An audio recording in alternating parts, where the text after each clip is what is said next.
ကျွန်တော် beginner အပြေးသမားပေါ့နော် beginner အပြေးသမားဘဝမှာရထားတဲ့ရနေစေဖြစ်တဲ့ medal လေးဆိုတော့အဲ့မှာအရင်တော့ medal တွေလည်းပါတယ်အခု medal တွေလည်းပါတယ်ဆိုတော့အဲ့ဒီ medal တွေကဘာတွေလဲဘယ်တော့ရခဲ့လဲဆိုတာလေးကိုပြောပြပါမယ်ဒီဟာလေးကဘယ်တော့လဲဆိုတော့ရန်ကုန်ယူမရန်ကုန် International Marathon 2015တုန်းကရထားတာအဲ့ဒီတုန်းက21 km ပြေးထားတာ January 11နဲ့ဆိုတော့အဲ့တော့ဒီလိုမျိုးပေါ့နော်ကျမ်းမာရေးတွေပြေးမယ်ဗာမယ်ညာမယ်တော့မရှိသေးဘူးကျွန်တော်တို့ဒီရန်ကုန်မှာမာရသွန်ပွဲလုပ်တယ်ဆိုတော့ရုံးကလည်းဝင်ပြေးကြမယ်ပေါ့နော်ဘယ်လောက်ပြေးမလဲဆိုတော့10ကြတော့လဲနဲတဲ့ထဲမှာလည်းကနန်း just 10မလား10ဆိုတော့အဲ့ဒါနဲ့21ဝင်ပြေးဖြစ်တယ်21ဝင်ပြေးဖြစ်တယ်4နာရီနီးလောက်ကြာတယ်ပထမဆုံးဝင်ပြေးတာဆိုတော့4နာရီနီးလောက်ကြာတယ်ပြေးလိုက်လမ်းလျှောက်လိုက်နဲ့နောက်ပိုင်းကျတော့လမ်းလျှောက်တာကြီးပဲဖြစ်နေတာဆိုတော့ okay ဒါကပထမဆုံးရခဲ့တဲ့ marathon sorry half marathon စူလေးပါဆိုတော့ဒီမှာ this one okay နောက်တစ်ခုသွားလိုက်ကြရအောင်ဒါပြီးတော့နောက်ထပ်4နှစ်ဟုတ်မှာ yes နောက်2019တုန်းကကျွန်တော်တို့ဒါယူမရန်ကုန်မာရသွန်ပွဲမှာဝင်ထပ်ပြီးတော့ပြေးပြစ်တယ်အဲ့တုန်းကကြောက်လေအဲ့ဒီအရင်ရုံးမှာပဲအရင်ရုံးကလူတွေသွားပြေးပြစ်တယ်ဆိုတော့အဲ့မှာသွားပြေးဖြစ်ပါတယ်ဆိုတော့အဲ့တုန်းကတော့10 km ပဲပေါ့နော်ပထမတော့21 km ပြေးပြီးွားဖတ်လဲမောပြီးွားပြီပေါ့နော်ဆိုတော့10ပဲပြေးတော့မယ်ဆိုပြီးတော့မှရုံးမှာ21ကနေ10ကိုပြောင်းပြီးတော့ပြေးဖြစ်တယ်ဆိုတော့ဒါက10 km ပါအချိန်ကတော့ကျွန်တော်မမှတ်မိတော့ဘူးဒါပေမဲ့10 km ကိုသေလူမျိုးပါပြေးလိုက်ရတာတော့မှတ်မိတယ်training လည်းမရှိဘူး training မရှိဘာမရှိညာမရှိနဲ့ဆိုတော့ပြီးတော့21နီးတူပါပဲဒါလည်း2ရက်လောက်ပေါင်ကွာလိုက်သေးတယ်ပြီးတော့ runner full မြန်မာနဲ့ join ဖြစ်တယ် join ဖြစ်ပြီးတော့အပြေးတဲ့ကိုရောက်လာတယ်ပေါ့နော်ရောက်လာပြီးတော့ပွဲလေးတွေ join ဖြစ်တယ်ဟိုပွဲဒီပွဲ join ပြီးတဲ့နောက်ပိုင်းမှာပထမဦးဆုံးဝင်ပြေးဖြစ်တာကဒီဟာလေးဒီမှာဒါကလီထော်မှာလုပ်တဲ့ပွဲ organizer က first forward ကလုပ်တာကိုလွမ်းမှုကျော်တို့ဆိုတော့ဒီမှာဒီဟာလေးဒီ medal လေးရခဲ့တယ်ဆိုတော့ဒီဟာကျတော့ medal နဲ့မဟုတ်ဘူးသူကတသားပေါ်မှာကျွန်တော်တို့လီဇာနဲ့ဘန်းလုပ်ထားတာလေးဆိုတော့မိုက်တယ်တမှုထူးချတယ်ပေါ့နော်ဆိုတော့မရပေါ့နော်အဲ့မှာ22 km ပြေးပြီးတော့နေပြေးအောင်မလားဆိုပြီးတော့ကျွန်တော်လာမိတယ်ကိုလာမူလားမသိဘူးတော်ပြီတော့ကလောမှာ15ပါပဲ15ပဲပြေးတော့မယ်ဆိုတော့နောက်အဲ့တော့7လာမသိဘူးနောက်ဆုံးဘယ်လိုဖြစ်သွားလဲဆိုတော့မထူးပါဘူးသွားလက်စားနဲ့မထူးပါဘူးဆိုကလောမှာ25ပြေးဖြစ်သွားတယ်โอเคဆိုတော့ okay ဒါကရန်ကုန် trade ပွဲကနေရခဲ့တဲ့ medal မှာကလော2024 yes အဲ့တုန်းကကျွန်တော်က25 km ပြေးဖြစ်ပါတယ်ဆိုတော့ဒါ trade ပွဲကြီးမှာ25 km အဲ့မှာဆိုတော့ပထမဆုံးဝင်ပြိုင်ခြင်းမှာပွဲကြီးရန်ကုန်မှုတဲ့ပွဲကြီးပေါ့နော်ရန်ကုန်မှုတဲ့ပွဲကြီးမှာဝင်ပြိုင်ခြင်းမှာဆိုတော့25 km ကိုကျွန်တော်တို့ပြေးတာ9နာရီလောက်9နာရီရော6နာရီမပြောတတ်ဘူးကတ်တော့တိုင်းနဲ့1နာရီလောက်လူတယ်ဒါတော့ကတ်တော့တိုင်း1နာရီလောက်လူတယ်ဆိုတော့အဲ့တုန်းကဒီပွဲလေးဝင်ပြေးဖြစ်တယ်ကလောမှာပြေးဖြစ်တယ်25 km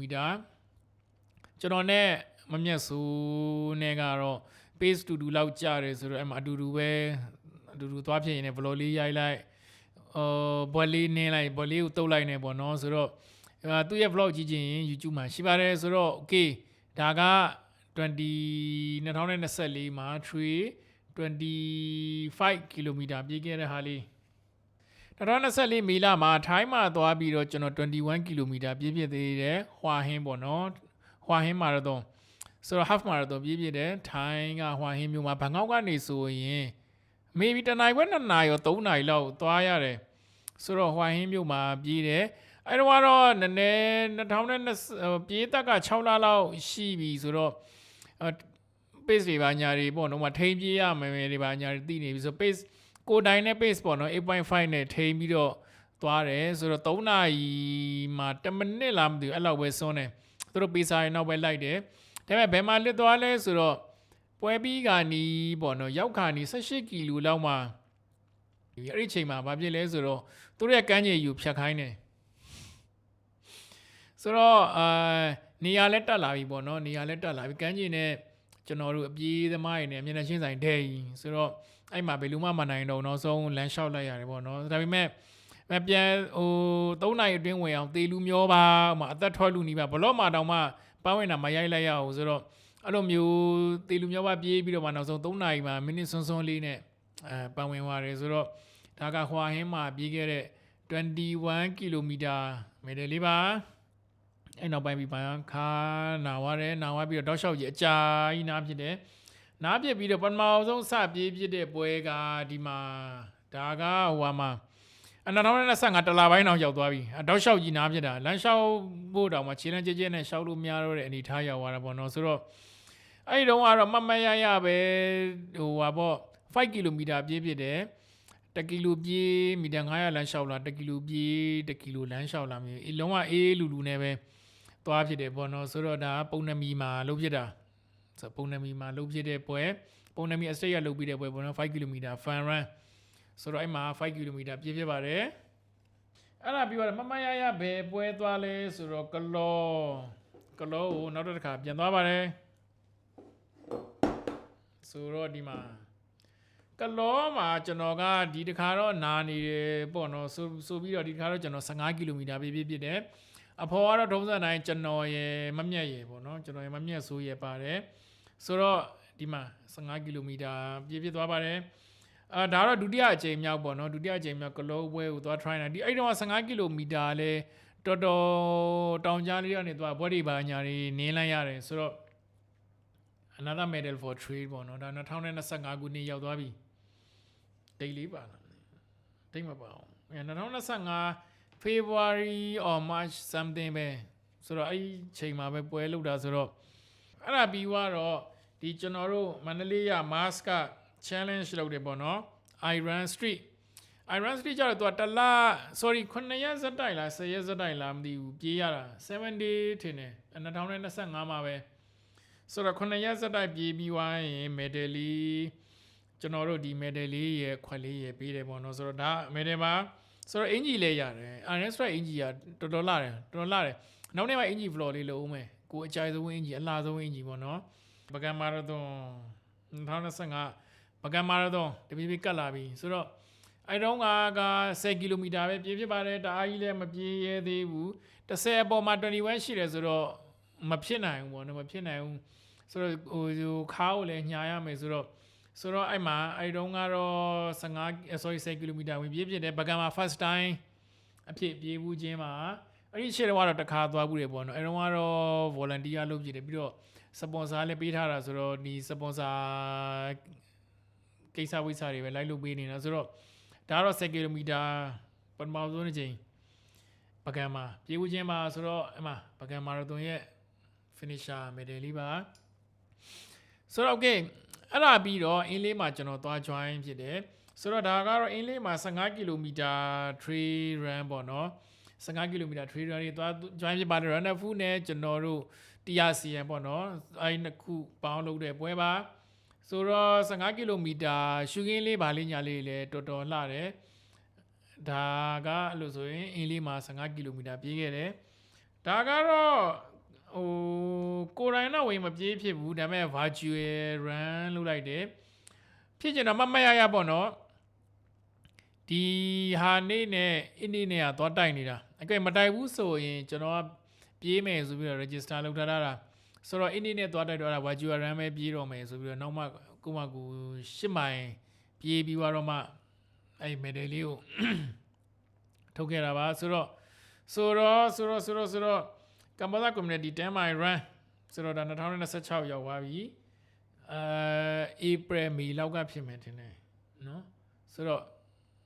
okay 8 mile ပေါ့နော် sorry 10 mile run ဒါက cherry trail run မှာကျွန်တော်က16ကီလိုမီတာပြေးခဲ့တယ်ဆိုတော့သူကတော့ပန်းရောင် theme လေးနဲ့ပန်းရောင် theme လေးနဲ့တော်တော်လာတဲ့ medal လေးအင်ဂျီတွေလည်းလာတယ်ဆိုတော့ဒါပေါ့နော်